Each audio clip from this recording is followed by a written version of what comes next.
እናቴ ቀዳዳ ረገጠቻት። ይፍቱነች እንደዛ ያደረገችው? አዎ ይፍቱ ናት። አይዞሽ በቃ አታልቅሽ። እውነት አሁን ግን ልጎዳት እፈልጋለሁ። በቃ ልጎዳት እፈልጋለሁ። ልባችን ውስጥ ነው። እኔም አንተ ልብ ውስጥ ቦታ አለ።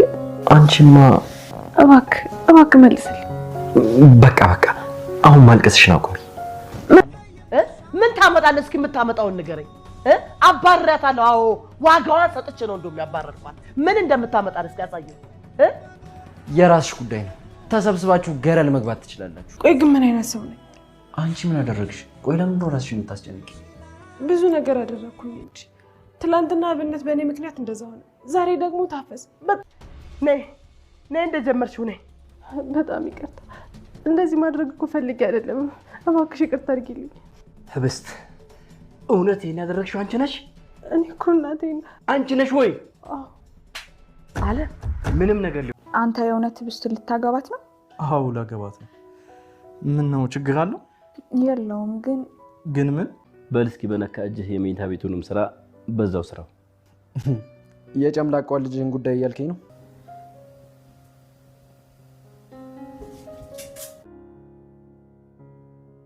ቀጥ እንጂ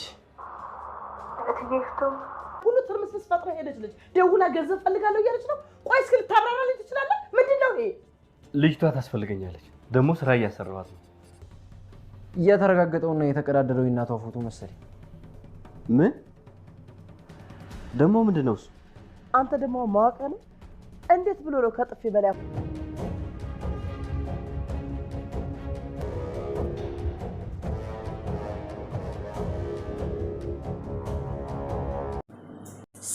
ሰላም ውድ ቤተሰቦች እንዴት ናችሁ? እንዴት ከረማችሁ? ሰላማችሁ ይብዛልኝ በዓለም ዳርቻ ያላችሁ ወገኖቼ በመላ። ዛሬ ደግሞ ነው ህብስት ድራማ አዝናኝና አስተማሪ የሆነውን ይዤ መጥቻለሁ። ቪዲዮውንም እስከ መጨረሻው በማየት አብራችሁኝ ቆዩ እያልኩኝ ከወዲሁ ጋብዛለሁኝ። ዛሬ ላይ ህብስት የመጨረሻ ውሳኔዋ እንግዲህ ራሷን ለማጥፋት ወስናለች። እናቴ መጣሁልሽ በማለት እንግዲህ የሆነ ቦታውን ከቤት ወጥታ ገመድ ይዛ የሆንኩትን ሁሉ ነግርሻለሁ በማለት ይሄ ሁሉ ታዲያ ይፍቱ ስራ እያሰቃየቻት ተዛም ደግሞ አንሶ የእናቷን ፎቶ ስለቀዳደደችባት በዛ የተነሳ ደግሞ እሷም እግሯ ላይ በመቀስ ስለጎዳቻት አሁን ላይ ይፍቱ ስራ ጥቃት ለማድረስ እየተዘጋጀች ነው ያለችው። ሆኖም እንግዲህ አቶ አለምም ቢሆን ለጊዜው ሐኪም ቤትም ወስዷት ነበረ። አይኗንም ለማጥፋት ሙከራ አድርጋ በታፈስ አማካኝነት መድኃኒቱ ስለከሸፈባት አሁን ላይ ግን ማንም የለም እዚህ ነበረ በማለት እንግዲህ አሁን ላይ እየዛተች ነው ያለችው። ታዲያ በዚህ መሀልም እግሯን ደም እያደማች ከውስጥ ስትወጣ አቶ አለም ይመለከታል። ሆኖም ቀበጥ ልጅህ ይኸው እንዲህ ያደረገችኝ በማለት ብትነግረውም አንቺ ነሽ ወይ ያደረግሽው በማለት ህብስትንም ይጠይቃታል። አዎ አባቴ እኔ ነኝ በማለት ብትነግረውም ይሄ ስራ ካንቺ አይጠበቅም በማለት በጥፊ መቷታል። ሆኖም ቢከፋትም የእናቷን ፎቶ ታዲያ ለቃቅማ እየለጣጠፈ ሳለ በአምላክ ይመጣል። በአምላክም ታዲያ ሲያናግራት መልስ አልሰጠችውም ነበር። ግን ደግሞ አሁን ላይ የእናቷን ፎቶ ስለተቀዳደደባት በጣም ተናዳ ከዚህም በኋላ ማጥቃት አለብኝ የሚሉንም ውሳኔ እየወሰነች ነው ያለችው። በአንድ ቤት ደግሞ ሄርሜላ ናት። ሄርሜላ ለአቶ አለም ብር እንደሚያስፈልጋትና ከናብነትና በአምላክ የሚያደርጉትን አጣሪልኝ ስላላት አሁን ላይ አብነትም ህብስትን እንደሚያገባ ስለሰማች እሱን ልትናገር ደውላ ነበረ። ሆኖም ብር እንደሚያስፈልጋት በሌሊት ደውላ ለአቶ አለም ልትነግረው ነበረ። ወይዘሮ ይፍት ስራም ታዲያ ስልኩን ታነሳለች። ገንዘብ ያስፈልገኛል በቶሎ እንድትልክልኝ ይፈልጋለሁ በማለትም እንግዲህ ወይዘሮ ይፍቱ ስራ እያዳመጠቻት ነበረ። ሆኖም ይፍቱ ስራ ወደ ህብስት ክፍል ስትገባ ህብስት አልነበረችም። ታዲያ የት ሄዳ ነው በማለት የዘውትር ጥቃቷን ለመፈጸም ነበር ወደ ክፍልም የገባችው። ዛሬ ላይ አምልጠሻል፣ የት እንደሆነ የተደበቅሽው አገኝሻለሁ በማለት ስትወጣም በአምላክ ምን ተፈጥሮ ነው በማለት ይጠይቃታል። የታለች አንተ ልጠይቅህ እንጂ በማለትም እሱንም ብትጠይቀው ታዲያ እሱም ወደ ክፍሏ ከተመለከተ በኋላ ትገኝበታለች ያለውን ቦታ ሁሉ ቢደውል ህብስት ግን ስልኳን አጥፍታው ስለነበር ሊያገኛት አልቻለም።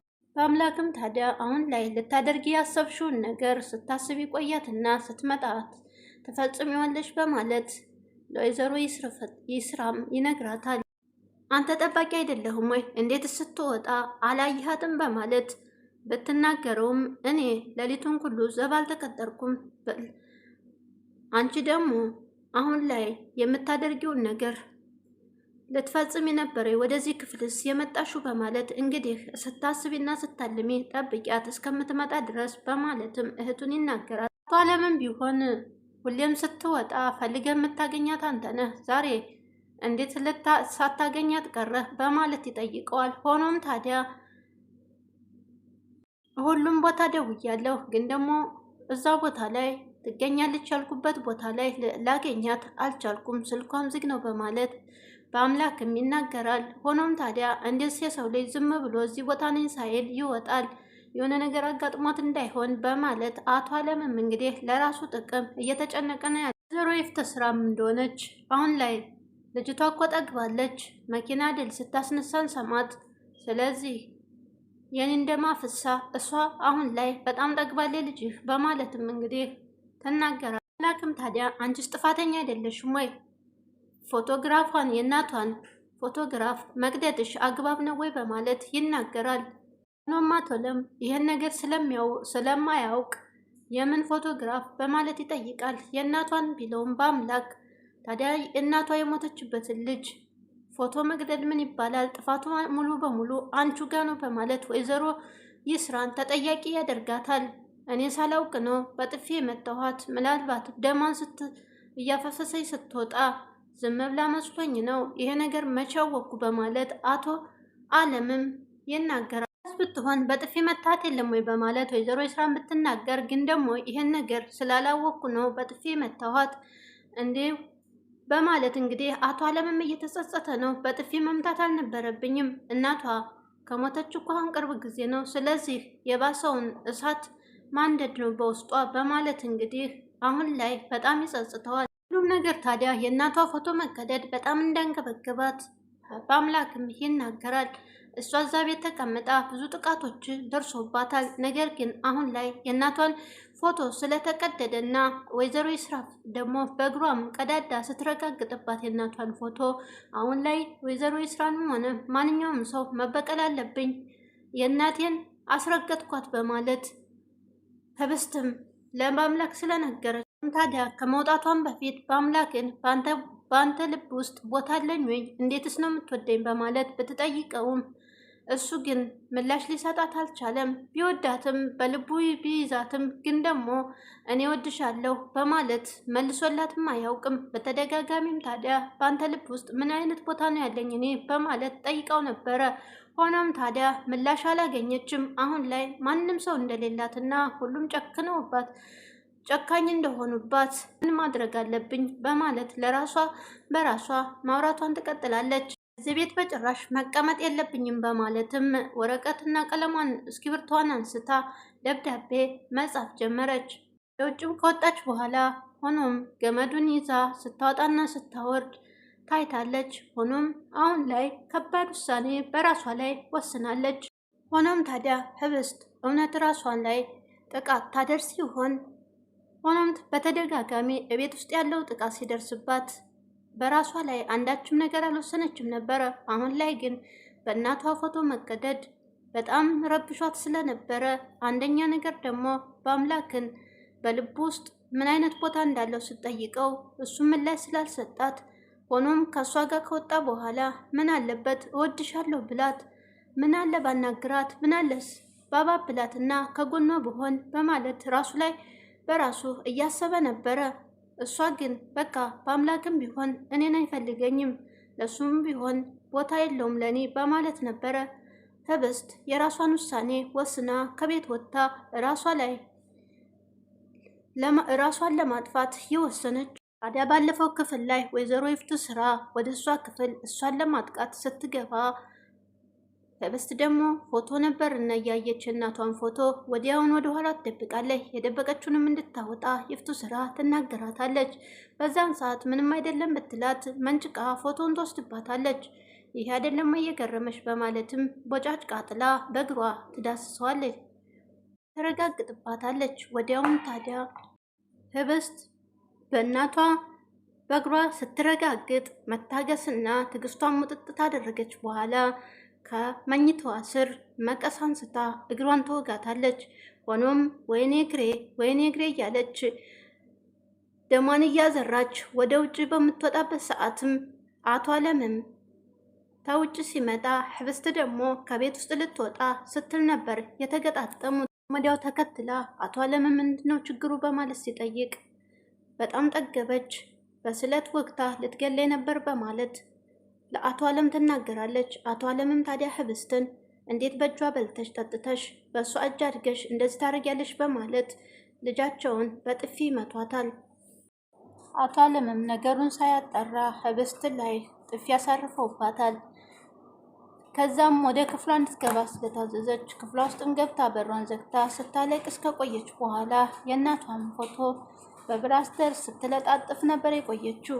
አቶ አለም ነገሩን ሳያጣሩ በጥፊ ስለመቷት ወደዛውም ደግሞ ተመልሶ ልጄ ይቅርታ አድርጊልኝ ብለው በርም ቢያንኳኳ ግን ደግሞ ልትከፍት አልቻለችም።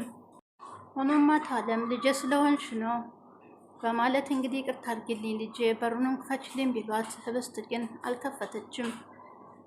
በአምላክ ደግሞ ከአብነት ጋር ስለነበረ ከአብነት ጋር ለማደርም ነበር ያሰበው። ሆኖም ታዲያ ይሄ ነገር የሚያሳድር ነገር አይደለም መሄድ ያለብኝ በማለት ከአብነት ጋርም ወደ ቤት መጥቷል። አብነትም ቢሆን እኔ ደህና ነኝ፣ ቁስሌ ደህና ነው እኮ አሁን እየዳንኩ ነው፣ ሄድላት ለህብስት በማለት ነበር የተናገረው። በመሀል ታዲያ ከኤርሜላም መታ አስገቡኝ በማለት በር ስትቆረቁር በአምላክም በሩንም ገፍተራ ነበርና የገባችው። በማይመጣበት ሰዓት ነው መሰለኝ የመጣሁት በማለት በአምላክም ሲያያት ከቤት ይወጣል። ሆኖም አንድኔ ገብተሻል በቃ ነይ ግቢ በማለት ለሄርሜላ አብነትም ይነግራታል። ሆኖም ታዲያ ጥያቄዋን ታቀርባለች።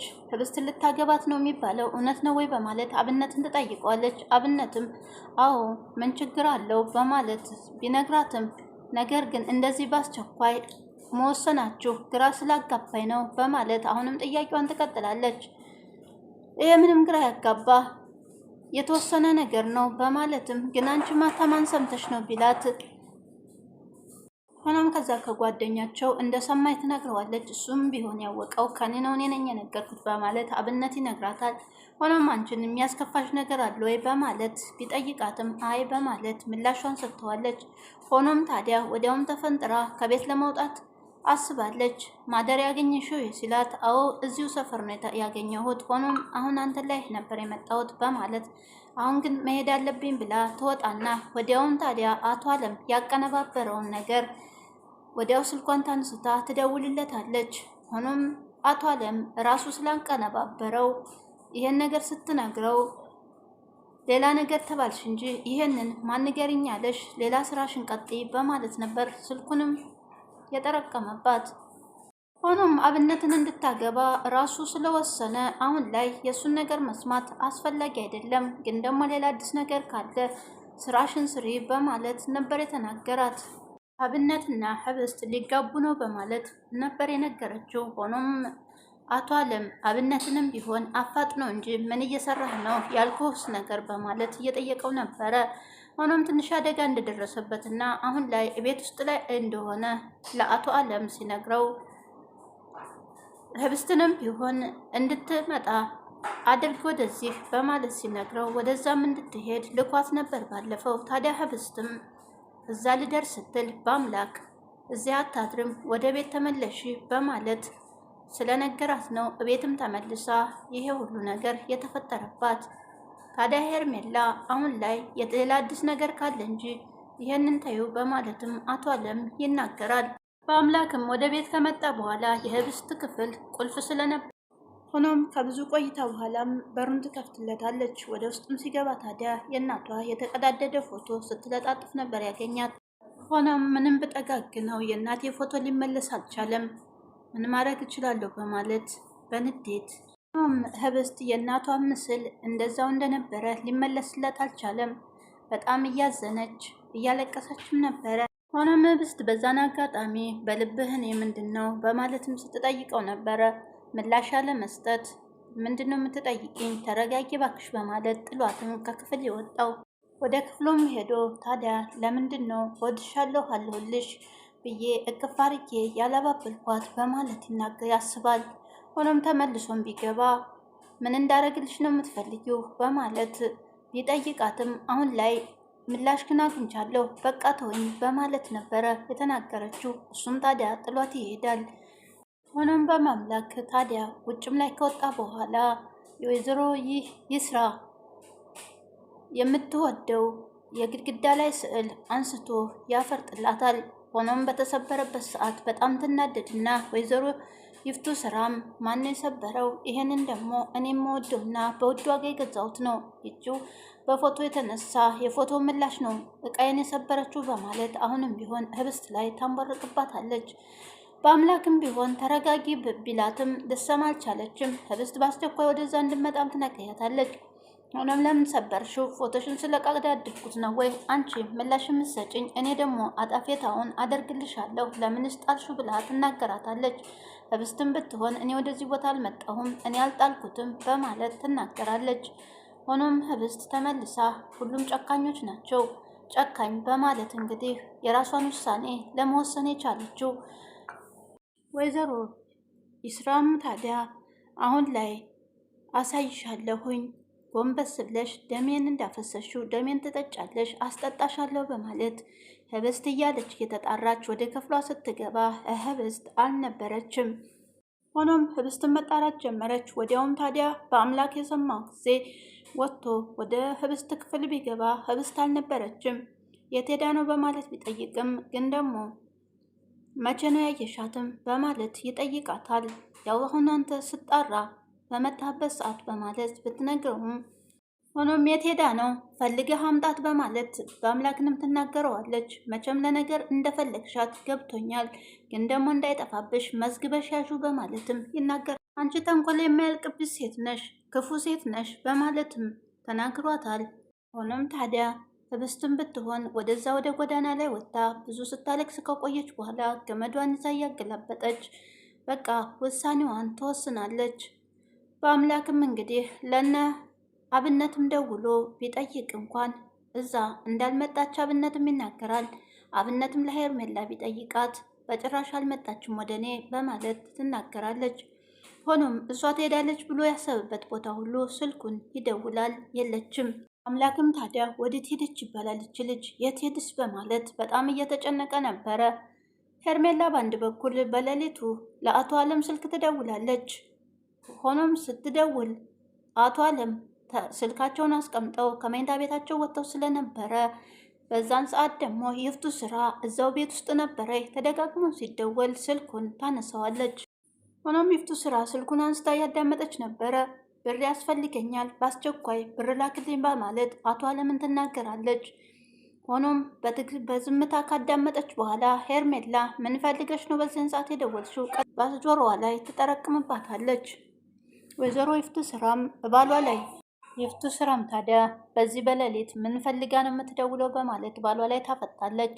አቶ አለምን ቢሆን ስራ እንደሚያሰራት ስለዚህ ለስራ ጉዳይ ነው በማለት ይነግራታል። አለምም ታዲያ እንዴትስ ጊዜስ ብትደውል አስቸኳይ ስራ ይሆናል ከእሷ አንዳንድ ነገር ስራ እንድሰራልኝ ቀጥሬያታለሁ በማለት ለወይዘሮ ይፍቱ ስራ ለመናገርና ለማሳመን ይሞክራል። ሆኖም በዚህን ሰዓት መደወል የለባትም ብላ እየተጨቃጨቀች ነበረ። በአንድ ፊት አቶ አለም ለምንስ ነው ህብስት ስትወጣ ያላያችኋትስ? ለምንስ በምንስ ምክንያት ወጣች በማለት ይናገራል። እናንተ ዝም ብላችሁ ለምን ለቀቃችኋት በማለትም ይናገራቸዋል።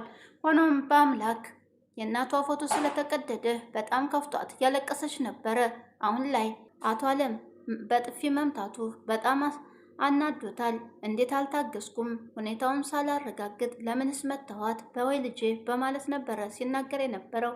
ሆኖም እንግዲህ ህብስት የራሷን ውሳኔ ወስናለች፣ ራሷን ለማጥፋት ወስናለች። ሆኖም ቀጣይ ላይ ምን ይፈጠራል? ህብስት እውነት ጨክና ራሷን ታጠፋለች ወይስ ሰው ይደርስላት ይሆን? አቶ አለምና ይፍቱ ስራ ያቀዱት ስራቸው ምናልባትም ሊከሽፍባቸው ይችላል። ሆኖም አሁን ላይ እነሱም ቢሆን በጭንቀት ተወጥረዋል። ለማንኛውም ቀጣዩን አብረን እናያለን። የዛሬው በዚሁ አብቅተዋል። በያላችሁበት ሰላም ቆዩ።